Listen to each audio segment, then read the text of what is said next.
নিজের পরে কখনো বলবেন না যে লবণ একটু বাড়াই দেবে, এটা না বলে বলবেন যে আমি তো লবণ একটু বেশি খাই, আমাকে একটু লবণ দেন আগে।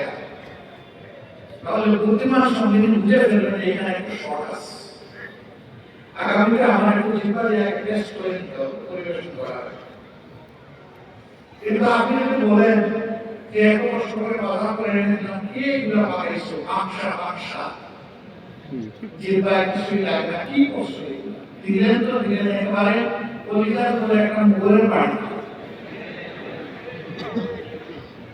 এটা করবেন না, এটা করলে তার যে পটেনশিয়াল এটা নষ্ট হয়ে যায়।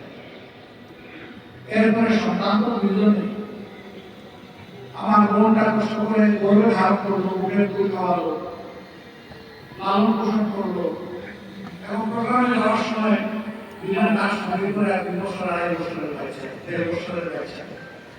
ওখানে যে মা বাচ্চার সঙ্গে নেয় নাকি সে কর্মসূচিতে অংশগ্রহণ করবে, এই জন্য আপনি হবেন মা আর উনি হবেন মা।